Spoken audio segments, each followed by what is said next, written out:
Hello दोस्तों। मैं पहले अपना सब कुछ इस शुरू करने से पहले अपना परिचय दे देता हूँ आप सबको। ठीक है, मैं डॉक्टर बाघेंद्र सिंह, केमिस्ट्री फैकल्टी हूँ आईटी कानपुर में। ठीक है, डिपार्टमेंट ऑफ केमिस्ट्री में। इसके पहले मेरे यूट्यूब चैनल पे एक वीडियो पड़ा हुआ है जो कि हेलो एल्केन और हेलो एरिन से संबंधित वो वीडियो है, जो क्लास 12 का एक चैप्टर है यूपी बोर्ड सीबीएसई सब में। कुछ अपना व्यक्तिगत कारणों से मैंने कुछ पिछले कुछ दिनों में वीडियोस नहीं डाले हैं, लेकिन आज से मैं अपना वीडियो फिर से स्टार्ट कर रहा हूं। तो आज से चैनल पे वीडियोस पढ़ते रहेंगे, तो आप लोग इसको लाइक सब्सक्राइब कर सकते हैं। और मैं स्टार्ट करूंगा आज से। जो पहला चैप्टर है हाइड्रोकार्बन, बेसिकली कार्बनिक रसायन का जो सबसे बेसिक चैप्टर बोलते हैं हाइड्रोकार्बन, वो शुरू करूंगा, जो कक्षा 11 क्लास 11 12 और 9th 10th में भी सबसे ज़्यादा इम्पॉर्टेंट है। ठीक है, तो अभी आगे ज़्यादा टाइम ना वेस्ट करते हुए हम शुरू करते हैं हाइड्रोकार्बन। तो हाइड्रोकार्बन के बारे में आप देखिए, दो शब्द से मिलके बना हुआ है हाइड्रोकार्बन। ठीक है, पहला hydro means hydrogen, carbon means carbon, यानी ऐसे रासायनिक यौगिक, ठीक है, केमिकल कंपाउंड्स जो सिर्फ और सिर्फ कार्बन और हाइड्रोजन से मिलके बने होते हैं, उनको हम हाइड्रोकार्बन बेसिकली कहते हैं। ठीक है, जो जितना भी कार्बनिक रसायन में ऑर्गेनिक केमिस्ट्री में स्टार्ट होता है, ठीक है, वो सब कुछ हाइड्रोकार्बन से स्टार्ट होता है बेसिकली। ठीक है, तो यहाँ पे कुछ ज़्यादा कंफ्यूज होने का जरूरत नहीं है। एक सिंपल सा टर्म है हाइड्रोकार्बन, मतलब ऐसे रासायनिक यौगिक जो सिर्फ और सिर्फ कार्बन और हाइड्रोजन से मिलकर बने होते हैं। अभी इतना एक सिंपल टर्म बता दिया, इसका मतलब ये नहीं है कि ये टॉपिक बहुत छोटा है या बहुत ही कम पेजेस में है या कम डिस्कशन है, कम टॉपिक्स हैं इसके अंदर बहुत सारे टॉपिक्स हैं और अलग अलग कैटेगरीज हैं। ठीक है, अलग अलग भागों में इसको डिवाइड किया जाता है। ठीक है, तो हाइड्रोकार्बन एक बहुत बड़ा कह ले समूह है रासायनिक यौगिकों का, केमिकल कंपाउंड्स का। ठीक है, तो हम सबसे पहले जानेंगे कि हाइड्रोकार्बन कैसे हम इसको अलग अलग भागों में हम डिवाइड कर सकते हैं, कैसे क्लासिफाई कर सकते हैं। ठीक है, तो सबसे पहले हाइड्रोकार्बन जो है हमारा, वो डिवाइड किया जाता है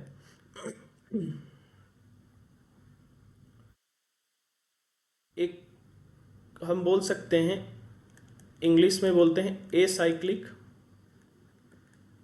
और साइक्लिक। इसको हम ऐसे कह लें, अचक्रीय और चक्रीय हाइड्रोकार्बन।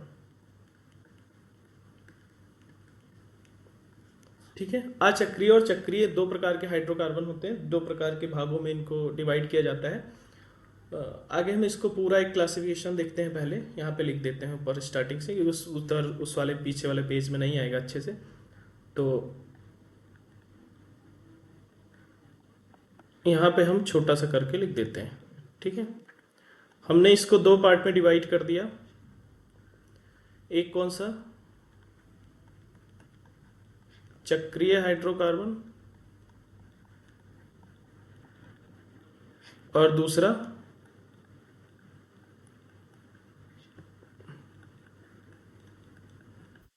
अचक्रीय हाइड्रोकार्बन। लोगों को मेरा राइटिंग समझ में आ रहा होगा, थोड़ा सा अभी मुझे लग रहा है अगर ज़्यादा क्लियर नहीं हो रहा है तो सुधर जाएगा। इंग्लिश में बोलते हैं साइक्लिक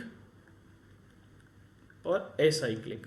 ठीक है, चक्रीय और अचक्रीय। चक्रीय का मतलब होता है, इसके बारे में बता दें पहला, दो बेसिक, दो बड़े बड़े ग्रुप में डिवाइड किया जाता है हाइड्रोकार्बन को। एक को कहा जाता है चक्रीय हाइड्रोकार्बन, एक को कहा जाता है अचक्रीय हाइड्रोकार्बन। चक्रीय हाइड्रोकार्बन में क्या है कि जो CH होते हैं, ये दो ही तत्वों से मिलकर बना होता है, C और H। तो जो C और H होते हैं, सपोज दैट ऐसे होते हैं। ठीक है, इस टाइप का। ठीक है, तो क्या है कि कार्बन आपस में मिल करके एक साइकिल का निर्माण करते हैं, जैसे ये साइकिल है, एक चक्र का निर्माण करते हैं। ठीक है, तो उनकी जो संरचना होती है उसमें एक कार्बन और कार्बन आपस में जुड़ करके एक श्रृंखला या यूं कह लें एक चक्र का फॉर्मेशन करते हैं, जैसे आप लोगों ने पढ़ा होगा बेंजीन। ठीक है, तो यहाँ पे देख सकते हैं बेंजीन का स्ट्रक्चर ऐसे होता है। ठीक है, तो ये चक्रीय हाइड्रोकार्बन में आता है, ठीक है। यानी ऐसे हाइड्रोकार्बन जिनकी संरचना में कार्बन एक साइकिल के रूप में होते हैं, गोलाकार संरचना बनाते हैं, या एक ऐसी संरचना बनाते हैं जो चक्रीय होती है, ठीक है, तो उसको चक्रीय हाइड्रोकार्बन कहा जाता है। और दूसरा कैसे डिवाइड करते हैं हम, दूसरा जो है अचक्रीय हाइड्रोकार्बन एसाइक्लिक। इसका मतलब होता है कि कार्बन जो है कोई चक्र वाली संरचना नहीं बनाते हैं, यानी ऐसे कुछ ओपन संरचना होती है, खुली संरचना होती है, तो उसको हम अचक्रीय हाइड्रोकार्बन कहते हैं। चक्रीय मीन्स, साइक्लिक मीन्स ऐसे जो है एक चक्र वाली संरचना, एसाइक्लिक, अचक्रीय, ठीक है। तो हम ऐसे दो भागों में इनको डिवाइड करते हैं। फिर इनको हम फर्दर क्लासिफाई करते हैं कि किस कौन कौन से जो है समूहों में, इनको छोटे छोटे समूहों में भी बांटा जाता है, ठीक है। तो हम पहले बात करेंगे साइक्लिक की, ठीक है। अभी दो पता चल गया कि क्या है, चक्रीय चक्रीय। हम पहले बात करेंगे साइक्लिक की, ठीक है। तो साइक्लिक को जो चक्र वाले यौगिक होते हैं, जो कार्बन का एक चक्र बनाते हैं, साइकिल बनाते हैं, ठीक है, कार्बन और हाइड्रोजन का अपने संरचना में, उनको भी दो भागों में हम डिवाइड करते हैं, ठीक है, चक्रीय और अचक्रीय में, ठीक है। वो कौन कौन से होते हैं हम देख लेते हैं। तो पहला जो हमारा है इसमें वो है समचक्रीय और दूसरा है विषम चक्रीय। इंग्लिश में अगर हम बोलें तो होमोसाइक्लिक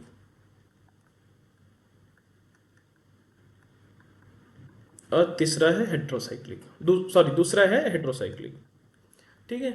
होमोसाइक्लिक, हेट्रोसाइक्लिक, समचक्रीय, विषम चक्रीय। समचक्रीय का मतलब क्या होता है, हम इधर ही डिस्क्राइब कर देते हैं। समचक्रीय का मतलब है कि जिसमें सिर्फ और सिर्फ लेट्स से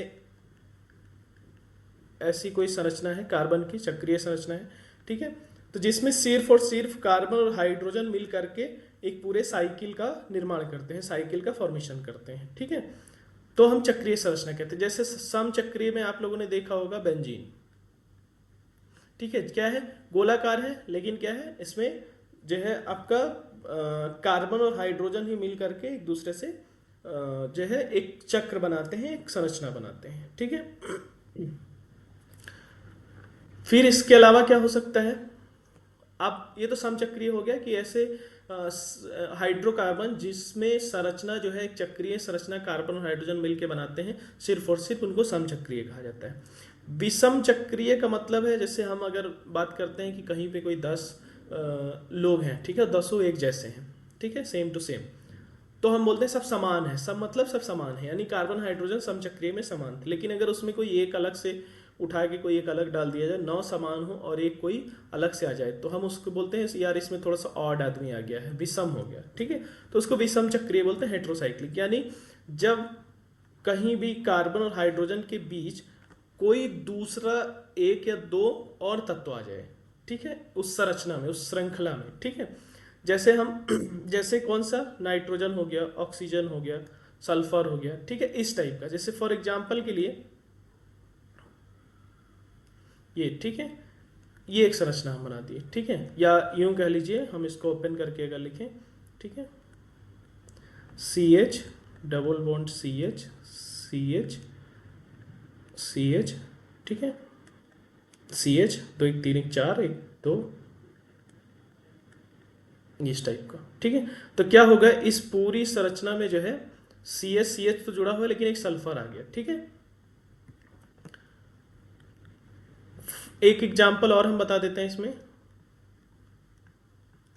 समचक्रीय और विषम चक्रीय का। समचक्रीय हम मान लेते हैं कि हमने यहाँ से कार्बन श्रृंखला बनाई, एक ये बनाया, ये, ठीक है, ये, ठीक है, ये हमने मान लिया कि समचक्रीय है, कार्बन कार्बन केवल बना हुआ है और इसकी वैलेंसी को पूरा करने के लिए जो है 2 हाइड्रोजन लगे हुए हैं, फॉर एग्जाम्पल के लिए, ठीक है, सब में। लेकिन अगर हम यहीं पे विषम चक्रीय का बात करेंगे, इसको होमोसाइक्लिक, इसको हेट्रोसाइक्लिक, इंग्लिश भी साथ साथ में जानते रहे क्या होता है। तो अगर हम इसी को हम कहें कि नहीं ये विषम चक्रीय, तो विषम चक्रीय होने के लिए क्या कंडीशन है, C सी सी, और यहाँ पे बांध सकते हैं कि एक ओ आ गया, ठीक है।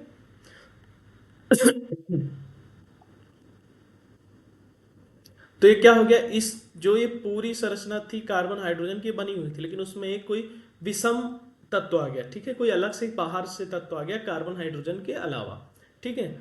तो ये हमारा हो गया, ऑक्सीजन इसमें ऐड हो गया, ठीक है। तो इसको हम बेसिकली, इस यौगिक को हम बोलते हैं फ्यूरान, ठीक है। तो ये कहा जाता है कि हेट्रोसाइक्लिक कंपाउंड है, ठीक है। तो अभी आपको समझ में आ गया कि होमोसाइक्लिक और हेट्रोसाइक्लिक क्या होता है, ठीक है। होमोसाइक्लिक में जो है हम, और हेट्रोसाइक्लिक में किसको रखते हैं, होमोसाइक्लिक जिसमें जो है यौगिक की संरचना में, हाइड्रोकार्बन की संरचना में केवल और केवल कार्बन और हाइड्रोजन दो तत्व होते हैं। और विषम चक्रीय मतलब कि कार्बन हाइड्रोजन के अलावा एक कोई तीसरा तत्व आ जाता है, जैसे ऑक्सीजन, सल्फर, नाइट्रोजन, बोरान, कोई भी अलग बाहर से अगर एक कोई तत्व आ जाता है तो हम उसको जो है विषम चक्रीय यौगिक कहते हैं, ठीक है। तो अभी अगर हम पीछे देखेंगे तो हमारे पास क्या था, हम ऐसे लिख देते हैं, हाइड्रोकार्बन था, ठीक है। हम किसकी बात कर रहे थे, चक्रीय की। चक्रीय को कितने भागों में डिवाइड किया गया, समचक्रीय और विषम चक्रीय, ठीक है। समचक्रीय मतलब कार्बन हाइड्रोजन होना चाहिए, विषम चक्रीय कार्बन हाइड्रोजन के अलावा और भी कोई एक अलग सा यौगिक होना चाहिए, ठीक है। अब बात आती है कि विषम चक्रीय तो हमें पता चल गया, समचक्रीय को भी दो अलग अलग भागों में हम डिवाइड कर देते हैं, ठीक है। कौन कौन से, एक होता है, हम इंग्लिश में लिखते हैं एलिसाइक्लिक, और दूसरा होता है एरोमेटिक। इसको हिंदी में भी ऐसे ही लिखते हैं, एलिसाइक्लिक यौगिक, ठीक है, और एरोमेटिक।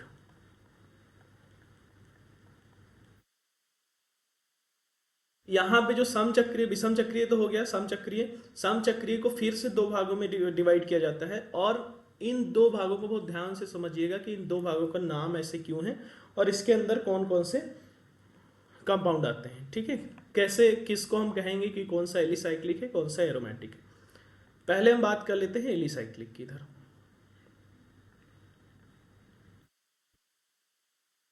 ठीक है। साइकिल का मतलब आप समझते हैं, चक्रीय होता है। एली जो होता है, एली वर्ड एलिफर शब्द से आया है, जो कि ग्रीक वर्ड है, ठीक है, ग्रीक शब्द है एलिफर। इसका मतलब होता है ग्रीक भाषा में तेल या वसा, ठीक है। एलिसाइक्लिक जो है समचक्रीय का जो पहला भाग है, ठीक है, पहला और दूसरा, ठीक है। पहला भाग है तो उसमें जो आपका एलिसाइक्लिक है, साइक्लिक का मतलब शुरू से आ रहा है चक्रीय। एली जो शब्द आता है, एली शब्द ग्रीक भाषा के एलिफर से लिया गया है, जिसका मतलब होता है तेल या वसा, ठीक है। यानी ऐसे चक्रीय यौगिक, चक्रीय आपको पता है चक्रीय हाइड्रोकार्बन कौन से हैं, चक्रीय हाइड्रोकार्बन मतलब जिसमें कार्बन और हाइड्रोजन होता है। तो ऐसे चक्रीय हाइड्रोकार्बन जो तेल या वसा से प्राप्त किए जाते हो, ठीक है। तो ये पहले क्या होता था कि पहले इनको तेल या वसा से निकाला जाता था, ठीक है, ऑयल से, फैट से, इन सब से। तो जो ऑयल या फैट, तेल, वसा से प्राप्त किए जाते हैं ऐसे चक्रीय यौगिक, उनको हम एलिसाइक्लिक में रखते हैं, ठीक है। जैसे हमारे पास क्या है, हम पहला एग्जांपल दे देते हैं, साइक्लो ब्यूटेन, ठीक है। क्या है, चक्रीय भी है और एलिसाइक्लिक मतलब तेल या वसा, ठीक है, तेल या वसा से प्राप्त किए जाते हैं ऐसे चक्रीय यौगिक। अब पूछेंगे साइक्लोब्यूटेन का स्ट्रक्चर क्या होता है, क्योंकि ये होमोसाइक्लिक का ही एक भाग है, समचक्रीय का एक भाग है, इसका मतलब चक्र होगा, और सम मतलब कार्बन और हाइड्रोजन ही होंगे, ठीक है। तो एक ऐसे होता है CH2 CH2 CH2 CH2, ठीक है। इसको कहते हैं हम साइक्लोब्यूटेन, ये एग्जाम्पल है, ठीक है। क्यों, कार्बन कार्बन जुड़ के चक्र भी बना रहे हैं, ठीक है, और इनको हम तेल या वसा इन सारी चीजों से प्राप्त कर सकते हैं, ठीक है। तो इसलिए इनका नाम हो गया साइक्लोब्यूटेन। 4 कार्बन है, 1 2 3 4, तो 4 से ब्यूटेन हो जाता है, तो इसको हम साइक्लोब्यूटेन कहते हैं, जो कि इसका एग्जाम्पल है। ऐसे दूसरा एग्जाम्पल साइक्लोप्रोपेन, ठीक है, कैसे होता है, CH2 CH2 CH2 साइक्लोप्रोपेन, ठीक है। तो ये एलिसाइक्लिक का उदाहरण होते हैं जो है समचक्रीय में, ठीक है, यानी ऐसे हाइड्रोकार्बन जो सिर्फ और सिर्फ कार्बन और हाइड्रोजन से मिलके बने होते हैं और जो है इनको हम एक चक्र के रूप में इनकी संरचना होती है, तो उनको हम एलिसाइक्लिक यौगिक कहते हैं, ठीक है। अब हम बात करते हैं दूसरा जो हमारे पास है एरोमेटिक। तो हमारे पास समचक्रीय था, समचक्रीय को हमने दो भागों में डिवाइड किया, एलिसाइक्लिक और दूसरा एरोमेटिक। एलिसाइक्लिक पता चल गया, एली मतलब वसा से जो प्राप्त होते हैं, साइक्लिक मतलब जो चक्रीय होते हैं, ऐसे चक्रीय हाइड्रोकार्बन जो वसा से प्राप्त किए जाते हैं वो एलिसाइक्लिक कहलाते हैं। एरोमेटिक, एरोमेटिक भी बहुत एक सुंदर टर्म है, ठीक है। अगर इंग्लिश में लिखेंगे तो ऐसे लिखा जाता है एरोमेटिक। एरोमेटिक कंपाउंड का नाम, एरोमेटिक यौगिकों का नाम कैसे पड़ा, एक शब्द होता है एरोमा, आप लोगों ने सुना होगा हो सकता है, ठीक है। एरोमा वर्ड है, इसका मतलब होता है जिसके पास एक अलग सी महक या गंध होती है। ऐसे यौगिक जिनका जो हाइड्रोकार्बन तो होते हैं, कार्बन और हाइड्रोजन से बने होते हैं, लेकिन जिनकी एक अजीब सी गंध होती है, अजीब सी महक होती है। जबकि एलिसाइक्लिक जो है इनकी कोई गंध नहीं होती है, सब गंधहीन होते हैं, ठीक है। आप सूंघेंगे तो कुछ पता नहीं चलेगा कि क्या है, ठीक है। बट एरोमेटिक की एक पहचान होती है कि ऐसे हाइड्रोकार्बन होते हैं जो समचक्रीय में है, तो कार्बन और हाइड्रोजन तो होगा ही, तो ऐसे हाइड्रोकार्बन होते हैं जिनकी एक स्पेसिफिक महक या स्पेसिफिक गंध होती है। फॉर एग्जाम्पल के लिए अगर हम देखेंगे फिनॉल, ठीक है, फिनॉल का स्ट्रक्चर कैसे होता है, ऐसे, ठीक है। फिनॉल घरों में यूज होता है, फिनॉल पता होगा कितना बदबू करता है, ठीक है।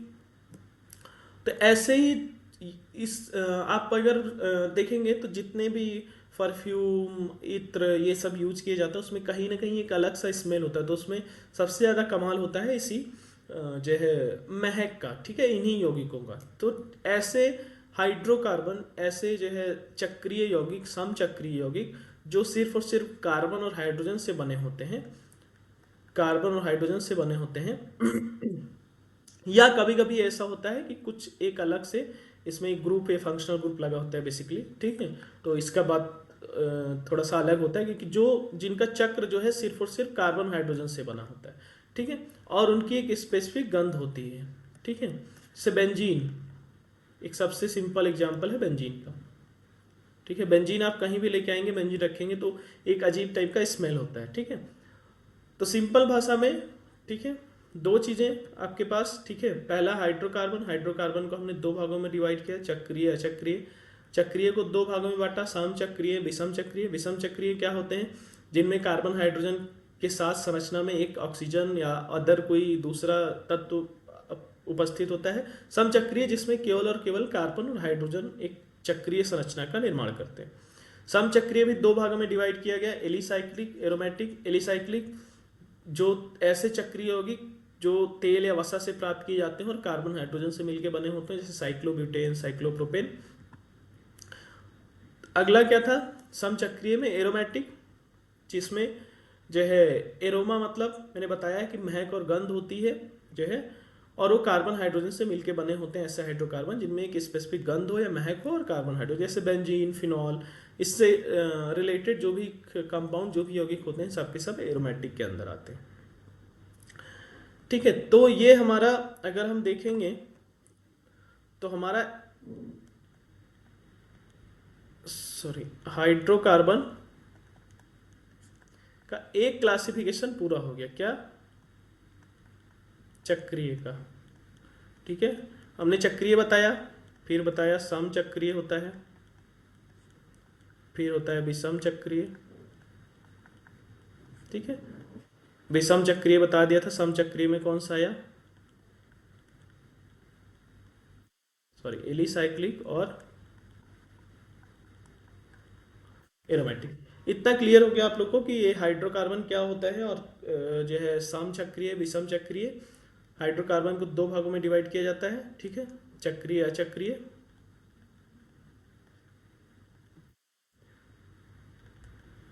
एसाइक्लिक और इधर आपका साइक्लिक। ठीक है, इसको मैंने बता दिया, ये पहला पार्ट जो है आपका ये खत्म हो गया। सम चक्रीय विषम चक्रीय क्या होता है और एलिसाइक्लिक यौगिक क्या होते हैं, एलिसाइक्लिक हाइड्रोकार्बन क्या होता है, एरोमेटिक हाइड्रोकार्बन क्या होते हैं, सबका बता दिया क्यों ऐसा नाम रखा गया है और क्यों, क्या एग्जांपल्स होते हैं। अब बात करते हैं हम दूसरा ग्रुप, दूसरा समूह जो हम जिनको अचक्रीय हाइड्रोकार्बन कहते हैं। ठीक है, अचक्रीय हाइड्रोकार्बन कहते हैं। अब हम आते हैं अचक्रीय हाइड्रोकार्बन पे। इसके अंदर सिर्फ और सिर्फ हम एक लेके आते हैं जिसको हम कहते हैं aliphatic hydrocarbon.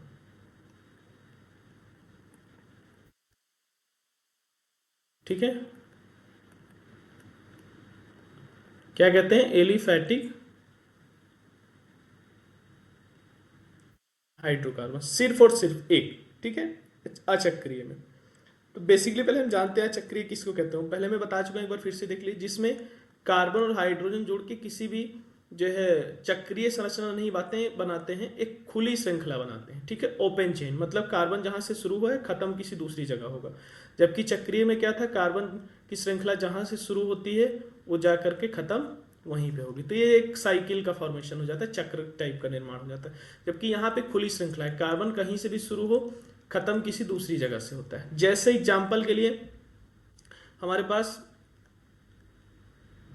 CH3 CH2 CH3। ठीक है, क्या है, ये बेसिकली प्रोपेन है। ठीक है, तो प्रोपेन का क्या है ये खुली श्रृंखला है, इसमें चक्र का निर्माण नहीं हो रहा है। ठीक है, तो हम बेसिकली उनको अचक्रीय यौगिक कहते हैं।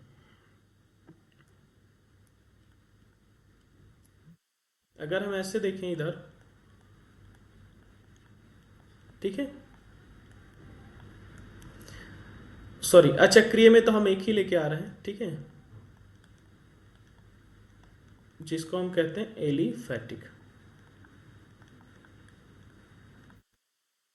ठीक है, अब सेम एली यहां भी आ रहा है, इसका मतलब क्या होता है, एलिफर से मैंने पहले भी बताया कि एलिफर से लिया गया है, जिसका मतलब होता है तेल या वसा।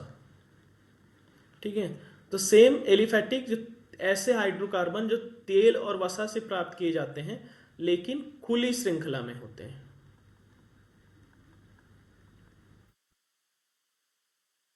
ठीक है, खुली श्रृंखला में होते हैं, ओपन चेन होते हैं। ठीक है, अभी आप कंफ्यूज मत होइएगा कि हम फिर से यहां तेल वसा का बात कर दिए, तो उधर किस में बात किए थे, एलिसाइक्लिक में, और इधर किसकी बात हो रही है, एलिफैटिक में। एलिसाइक्लिक जो तेल वसा से प्राप्त किया जाता है लेकिन बंद संरचना होती है, साइक्लिक मतलब चक्रीय संरचना होती है। एलिफैटिक तेल वसा से प्राप्त किए जाते हैं लेकिन इनकी संरचना खुली संरचना होती है। ठीक है, तो एलिफैटिक जैसे बात आएगी, एलिसाइक्लिक एलिफैटिक में बस इतना डिफरेंस है कि सेम होते हैं, सब कुछ सेम होता है, कार्बन हाइड्रोजन से बने होते हैं। एलिसाइक्लिक में संरचना चक्रीय हो जाती है, जो कि हम चक्रीय हाइड्रोकार्बन के अंतर्गत पढ़ते हैं। लेकिन अचक्रीय में आता है एलिफैटिक, जो तेल और वसा से तो प्राप्त किए जाते हैं लेकिन इनकी संरचना खुली संरचना होती है। ठीक है, फॉर एग्जाम्पल के लिए एलिसाइक्लिक, ठीक, सॉरी हमारा होगा एलिफैटिक। ठीक है, एलिफर हो गया, वसा से प्राप्त किए जाते हैं और खुली श्रृंखला के यौगिक होते हैं। ऐसे कार्बन ऐसे आपस में जुड़ता जाएगा, जितनी भी श्रृंखला बना लीजिए तो, लेकिन खुली श्रृंखला होंगे, कार्बन जहां से शुरू होगा खत्म किसी दूसरी जगह पे होगा। ठीक है, तो हम एलिफैटिक को भी नीचे लाके हम दो भागों में डिवाइड करते हैं। पहले इंग्लिश वाला लिख देते हैं, सेचुरेटेड हाइड्रोकार्बन, संतृप्त, दूसरा है असंतृप्त जिनको हम कहते हैं अनसेचुरेटेड। यहां पे एक थोड़ा सा शब्द आपको क्लियर हो रहा होगा, संतृप्त।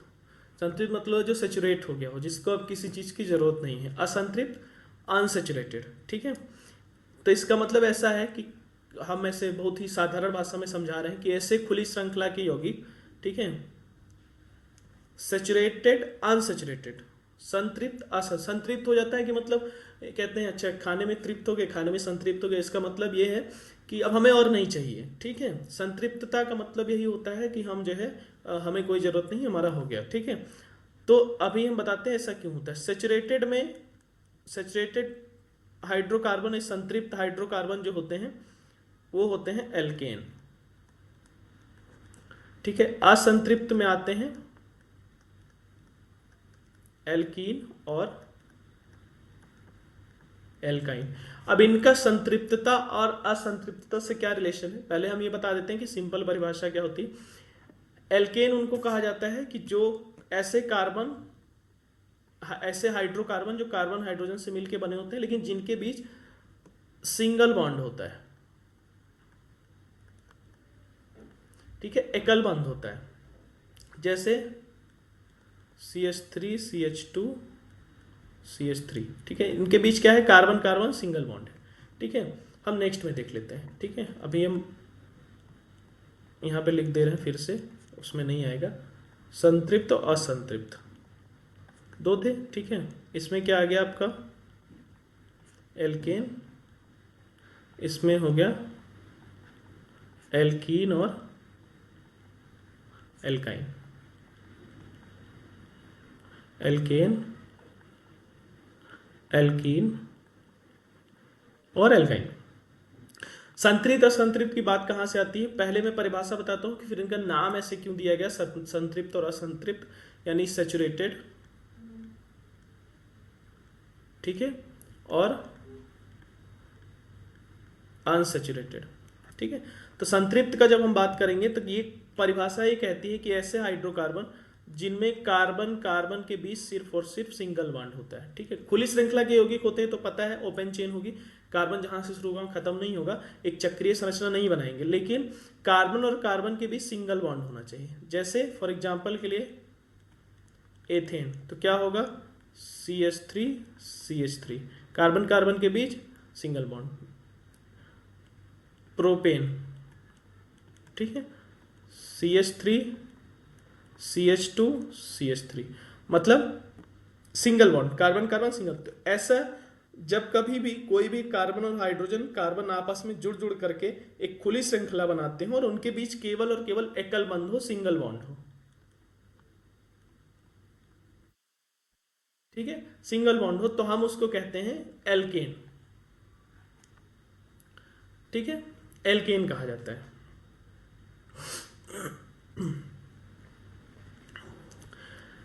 अभी क्या है, ये तो परिभाषा हो गई जो जनरली लोग बताते हैं कि कार्बन कार्बन के बीच सिंगल बॉन्ड होता है और कार्बन हाइड्रोजन से बने होते हैं तो वो उनको एल्केन कहा जाता है। ठीक है, अभी मैं बताता हूं कि इसको संतृप्त असंतृप्त क्यों बोलते हैं। ठीक है, दूसरा एल्कीन एल्काइन जस्ट अपोजिट होता है। इसमें बोला जाता है कि कार्बन कार्बन के बीच डबल बॉन्ड होगा, इसमें बोला जाएगा कार्बन कार्बन के बीच ट्रिपल बॉन्ड होगा, त्रिबंध होता है, इसमें दो बंध होते हैं। ठीक है, एग्जाम्पल के लिए एथिलीन, एथाइलिन जिसको बोलते हैं। ठीक है, CH2 डबल बॉन्ड CH2। ठीक है, इसके एग्जाम्पल के लिए एसिटिलीन। ठीक है, CH ट्रिपल बॉन्ड CH। ठीक है, तो यानी ऐसे अब एल्केन एल्कीन एल्काइन का मैं परिभाषा बता दे रहा हूँ पहले क्या है, फिर बताऊंगा संतृप्त असंतृप्त क्यों होते हैं। यानी ऐसे हाइड्रोकार्बन, ऐसे हाइड्रोकार्बन जिनमें कार्बन कार्बन के बीच सिंगल बंध पाया जाता हो, एकल बंध पाया जाता हो, सिंगल बॉन्ड पाया जाता हो, और वो कोई भी चक्रीय संरचना का निर्माण नहीं करते हो, खुली श्रृंखला खुली संरचना बनाते हो, तो उनको हम एल्केन कहते हैं। ठीक है, और अगर वही कार्बन कार्बन के बीच डबल बॉन्ड है तो एल्कीन कहा जाता है। ठीक है, और अगर कार्बन कार्बन के बीच ट्रिपल बॉन्ड है तो एल्काइन कहा जाता है। एग्जाम्पल के लिए एल्केन में मेथेन, एथेन, प्रोपेन जो भी होता है आप लोग को पता है, ब्यूटेन, ऐसे बढ़ाते जाइए। सिंपल सेम एल्कीन में भी यही होता है, एथाइलिन, प्रोपेलिन, ब्यूटेलिन जो भी होता है। फिर एल्काइन में आएंगे एसिटिलीन। ठीक है, ऐसे अलग अलग एग्जाम्पल्स होते हैं। ठीक है, अच्छा अब संतृप्त और संतृप्त होने का बात कहाँ से आता है वो जानिएगा। कार्बन कार्बन सिंगल बॉन्ड है, हम इसका एक स्ट्रक्चर संरचना लिख के बताते हैं। ठीक है,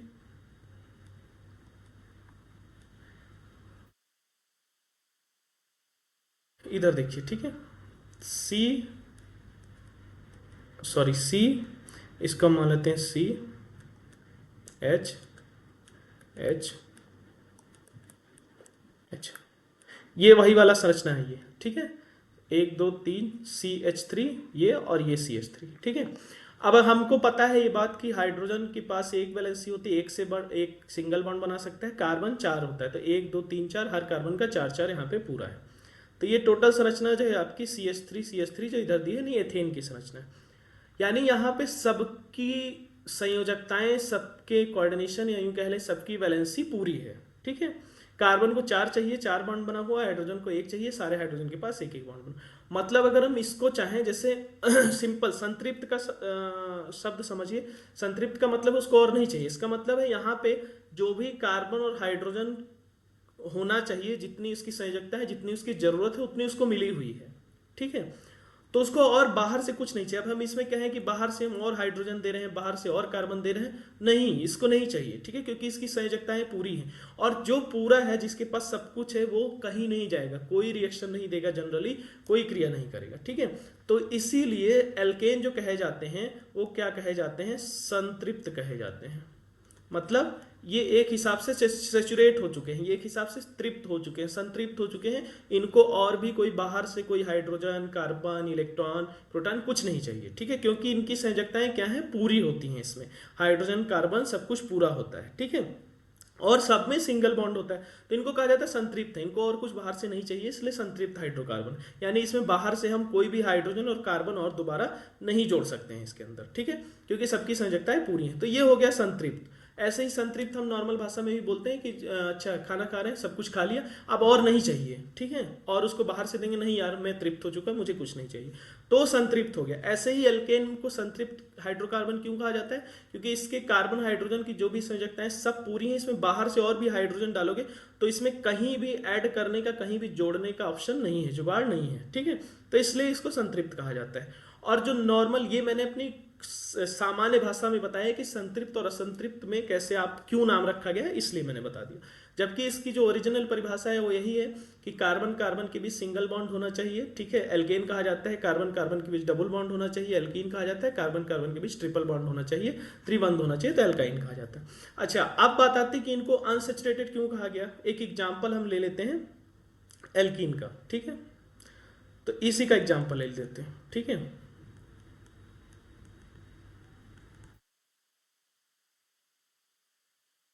यहां भी कार्बन और हाइड्रोजन की अगर हम बात करेंगे, ये क्या है, CH2 double bond CH2, carbon carbon के बीच डबल बॉन्ड। परिभाषा के अनुसार कार्बन कार्बन के बीच डबल बॉन्ड होगा, तो हम जो है इसमें जो है हम कार्बन कार्बन डबल बॉन्ड, तो इसको हम एल्कीन कह देंगे, ठीक है। नेक्स्ट देखते हैं।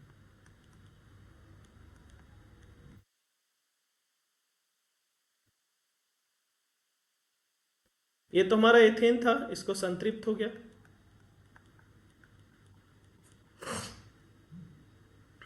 ठीक है।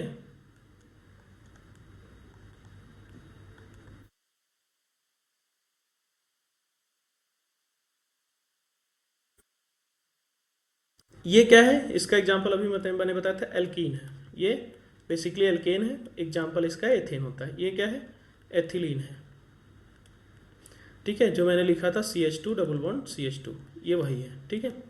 इसको हम क्यों कहते हैं असंतृप्त, एल्केन को संतृप्त क्यों कहा गया कि इसमें और भी हाइड्रोजन हम नहीं जोड़ सकते हैं, ठीक है।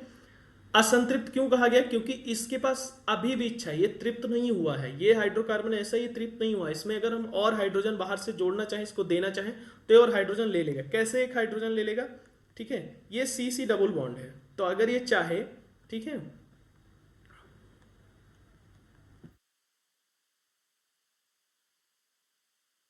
पहले क्या था, इसमें डबल बॉन्ड था, लेकिन ये चाहे तो ये एक बॉन्ड आपस में ऐसे तोड़ सकता है और फिर एक एक हाइड्रोजन और जोड़ सकता है, ठीक है। ये एक बॉन्ड इसने तोड़ दिया तो एक इसका खाली हो गया, एक इसके खाली हो गया। कार्बन की 4 संयोजकताएं होती हैं, लेकिन अगर पहले देखेंगे तो ये दोनों मिली हुई हैं, ठीक है, यानी 1 2 2 4, 2 1 2 4, ठीक है। हर कार्बन की 4 संयोजकता हाइड्रोजन की पूरी है, जो कि एल्कीन या एथिलीन का एग्जाम्पल। लेकिन इसको असंतृप्त क्यों कहा गया, क्योंकि इसको और अगर हाइड्रोजन देते हैं हम बाहर से, तो क्या होगा, वो हाइड्रोजन ले लेता है, ठीक है। कैसे, एक ये बॉन्ड अपना तोड़ देगा एक वाला, तो एक इसका खाली हो गया, एक इसका खाली हो गया, ठीक है। तो उसमें क्या होगा, 2 हाइड्रोजन और हम जोड़ सकते हैं, H2 आया यहाँ पे, एक हाइड्रोजन इधर जुड़ गया, एक हाइड्रोजन इधर जुड़ गया, ठीक है। तो इसका मतलब क्या हुआ कि इसको हमने जैसे बाहर से हाइड्रोजन दिया, इसने अपना एक बॉन्ड तोड़ दिया और उस हाइड्रोजन को ले लिया, एक्सेप्ट कर लिया, ठीक है। इसका मतलब ये पहले से असंतृप्त था, ठीक है, अनसेचुरेटेड था। मतलब इस ये खा पी लिया था, लेकिन इसके पास थोड़ा भूख और थी कि अच्छा हम थोड़ा और हाइड्रोजन ले सकते हैं, ठीक है। तो ये बात होती है कि हम संतृप्त क्यों कहते हैं, असंतृप्त क्यों कहते हैं। संतृप्त हाइड्रोकार्बन जिनमें कोई जगह नहीं है कि वो और हाइड्रोजन ले पाए, ठीक है, बाहर से, वो एकदम तृप्त हो चुके हैं, उनको कुछ नहीं चाहिए, जैसे एल्केन, ठीक है। असंतृप्त क्यों कहा गया, ठीक है, क्योंकि इनके पास डबल बॉन्ड है, इनके पास ऑप्शन है कि हम एक बॉन्ड अगर हम तुम तोड़ देंगे तो हम और हाइड्रोजन ले सकते हैं, ठीक है। यानी कि हम ठीक है, हम खा तो रहे हैं लेकिन फिर भी थोड़ा सा भूख है, अगर हमको कुछ और अच्छा मिल जाएगा तो हम ले लेंगे। तो इसीलिए इनको असंतृप्त कहा गया कि बाहर से अगर हम कुछ दे रहे हैं तो इन्होंने ले लिया, ठीक है। तो क्या हुआ कि इन्होंने अपना डबल बॉन्ड तोड़ करके दो हाइड्रोजन ले लिया, एक इसके साथ हो गया, एक इसके साथ हो गया, ठीक है। ऐसे सेम जो है आपका एल्काइन में होता है, क्योंकि एल्कीन और एल्काइन दोनों को असंतृप्त हाइड्रोकार्बन कहा जाता है। एल्काइन में हमने क्या कहा कि ट्रिपल बॉन्ड होगा, CH ट्रिपल बॉन्ड CH होगा, ठीक है। एग्जाम्पल के लिए अभी क्या है हम अगर ऐसे इसको लिखें, अब कहा जाए कि ये अनसेचुरेटेड क्यों है,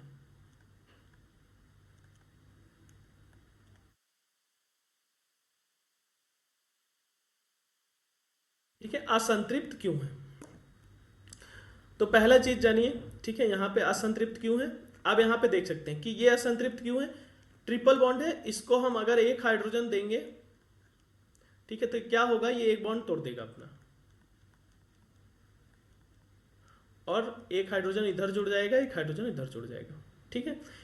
यानी ये हो गया। और अगर हम फिर एक हाइड्रोजन देना चाहें तो क्या होगा, ये फिर से हाइड्रोजन ले लेगा। यानी ये एल्कीन से भी ज्यादा भूखा है, ये दो हाइड्रोजन इधर ले ले रहा है, दो हाइड्रोजन इधर ले ले, चार हाइड्रोजन ले ले रहा है, क्योंकि इसके पास क्या है, ट्रिपल बॉन्ड है, एक ही बॉन्ड जोड़ेगा, दोनों बॉन्ड तोड़ देगा, तो दो इधर हो जाएगा, दो इधर हो जाएगा। इसमें भी कार्बन हाइड्रोजन की संयोजकताएं पूरी हैं, वैलेंसीज पूरी हैं, लेकिन क्या है, इसके पास ऑप्शन है, ठीक है, कि जो है हम और हाइड्रोजन ले सकते हैं, ठीक है। तो अगर हम ये बात करें, बेसिकली एल्केन संतृप्त क्यों है, फॉर एग्जाम्पल के लिए, सॉरी इसको कार्बन लिख देते हैं, एथेन है बेसिकली, एल्कीन, ठीक है,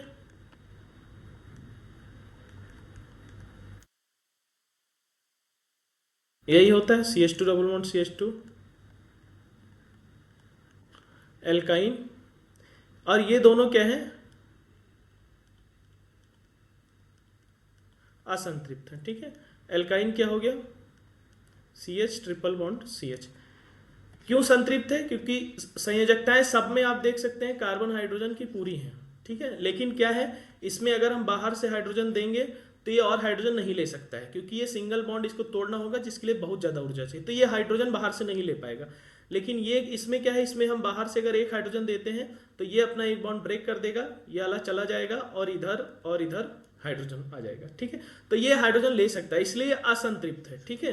ये थोड़ा सा भूखा बैठा है कि हम ले सकते हैं हाइड्रोजन, ठीक है। इसके पास कोई चांस नहीं, तृप्त हो चुका है एल्केन के पास। एल्काइन के पास क्या है, इसको अगर हम दो हाइड्रोजन देते हैं, एक हाइड्रोजन मॉलिक्यूल दिया, ठीक है, यहाँ पे दो हाइड्रोजन देते हैं, ठीक है, दो हाइड्रोजन मॉलिक्यूल देंगे तो ये और भी ज्यादा भूखा है, ठीक है। तो यानी ये दोनों ले सकता है। दोनों कैसे ले लेगा, ये एक बॉन्ड पहले ये तोड़ेगा, इधर एक एच इधर एक एच, फिर एक बॉन्ड और तोड़ेगा तो इधर एक एच इधर एक एच, ठीक है। यानी ये दो बॉन्ड तोड़ सकता है, ठीक है। तो इसीलिए एक सामान्य भाषा में एल्केन को संतृप्त कहा जाता है, एल्कीन और एल्काइन को असंतृप्त कहा जाता है, ठीक है। और अगर सामान्य भाषा में देखेंगे, परिभाषा देखेंगे, तो एल्केन ऐसे यौगिक होते हैं जिनमें कार्बन हाइड्रोजन की खुली श्रृंखला होती है और कार्बन कार्बन की भी सिंगल बॉन्ड होता है। एल्कीन ऐसे यौगिक होते हैं जिनमें कार्बन हाइड्रोजन की खुली श्रृंखला होती है, कार्बन कार्बन डबल बॉन्ड होता है। एल्काइन ऐसे यौगिक होते हैं जिनमें कार्बन कार्बन ट्रिपल बॉन्ड होता है और कार्बन हाइड्रोजन की खुली श्रृंखला होती है, ठीक है। तो बेसिकली क्या हो गया अभी तक का, अगर हम देखेंगे, ठीक है, मैं एक बार फिर से रिवाइंड करा देता हूँ क्या हुआ। क्लासिफिकेशन अभी हमारा पूरा खत्म हो गया है। ठीक है, हाइड्रोकार्बन का, ठीक है, चक्रीय,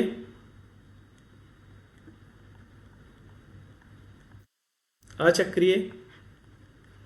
चक्रीय में हमने दो चीजें ली,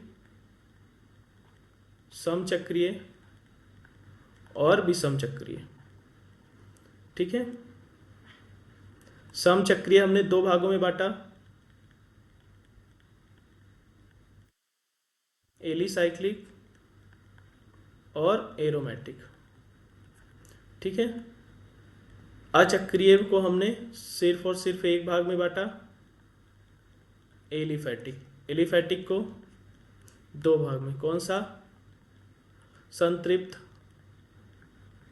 असंतृप्त। संतृप्त में एल्केन, असंतृप्त में दो भागों में एल्कीन और एल्काइन। फाइनली रिवाइंड करा देते हैं। चक्रीय हाइड्रोकार्बन क्या होते हैं, जिनमें कार्बन हाइड्रोजन, ऐसे यौगिक जिनमें कार्बन हाइड्रोजन पाया जाता हो, कार्बन हाइड्रोजन से मिलकर बने थे। चक्रीय जिनमें कार्बन और हाइड्रोजन मिल करके एक क्लोज संरचना का जो है बंद श्रृंखला का निर्माण करते हैं, एक चक्र का निर्माण करते हैं अपनी संरचना में, चक्रीय। अचक्रीय जिनमें खुली श्रृंखला होती है, जिनमें कार्बन हाइड्रोजन आपस में मिलकर के चक्रीय संरचना नहीं बनाते हैं। चक्रीय को दो भागों में बांटा गया, समचक्रीय, विषम चक्रीय। समचक्रीय मतलब सिर्फ और सिर्फ कार्बन हाइड्रोजन होंगे, विषम चक्रीय मतलब कार्बन हाइड्रोजन के साथ साथ अगर श्रृंखला में कोई अदर दूसरा तत्व आ जाता है, ऑक्सीजन, सल्फर, नाइट्रोजन कुछ भी, तो वो विषम चक्रीय हो जाता है। समचक्रीय को हमने फिर से दो भागों में बांटा, एलिसाइक्लिक, एली मतलब एलिफर होता है जो वसा से प्राप्त किए जाते हैं, साइक्लिक मतलब चक्रीय। ऐसे चक्रीय हाइड्रोकार्बन जो जिनकी संरचना चक्रीय होती है लेकिन वो तेल और वसा से प्राप्त किए जाए, वो एलिसाइक्लिक। एरोमेटिक ऐसे हाइड्रोकार्बन, ऐसे चक्रीय हाइड्रोकार्बन जिनकी एरोमा, एरोमेटिक, एरोमा याद आ गया होगा, जिनकी जो है संरचना चक्रीय होती है लेकिन उनमें एक विशेष प्रकार की गंध होती है या महक होती है, ठीक है। सिमिलरली हमने अचक्रीय बांटा जिसमें कोई क्लोज संरचना नहीं होती, चक्र नहीं होता है। एलिफैटिक ऐसे यौगिक जो एलिफैटिक, एलिफर सेम, तेल और वसा से प्राप्त किए जाते हों लेकिन इनकी जो है तेल और वसा से प्राप्त किए जाते हैं बट इनकी संरचना चक्रीय नहीं होती, खुली संरचना होती। संतृप्त, असंतृप्त हाइड्रोकार्बन। संतृप्त हाइड्रोकार्बन में एल्केन, फिर हमने डिवाइड किया एल्केन, एल्कीन, एल्काइन। परिभाषा हमने बताई, C single bond C double bond C triple bond C, ठीक है। क्यों संतृप्त असंतृप्त कहा जाता है, क्योंकि एल्केन में अगर बाहर से हम हाइड्रोजन डालेंगे तो इसके पास ऑप्शन नहीं है कि बाहर से हाइड्रोजन ले सकता है, तृप्त है, संतृप्त हो चुका है। जबकि एल्कीन और एल्काइन में अगर हम बाहर से हाइड्रोजन डालते हैं तो ये अपने जो कार्बन कार्बन के बीच का बॉन्ड तोड़ करके हाइड्रोजन को अपना ग्रहण कर लेते हैं, एक्सेप्ट कर लेते हैं, ठीक है। तो इसलिए ये असंतृप्त हाइड्रोकार्बन कहे जाते हैं। तो आज क्लासिफिकेशन, इस वीडियो में मैंने पूरा क्लासिफिकेशन बता दिया है, क्या कहाँ कैसे होता है, क्यों नाम दिया जाता है। ऐसे बहुत लोग जो है आपको ये नहीं बताते कि संतृप्त असंतृप्त क्यों कहा जाता है, ठीक है, स्पेसिफिक नाम क्यों दिया गया इनको, ठीक है, चक्रीय चक्रीय, एलिसाइक्लिक क्यों कहा गया, एरोमेटिक क्यों कहा गया। तो वो सब मैंने बता दिया है कि क्लासिफिकेशन उदाहरण के साथ बता दिया, कैसे पहचानेंगे कि कौन सा क्या हाइड्रोकार्बन है, वो सब आपको पता चल गया क्लासिफिकेशन। इसके बाद हम जो है नेक्स्ट जो है हम स्टार्ट करेंगे आपका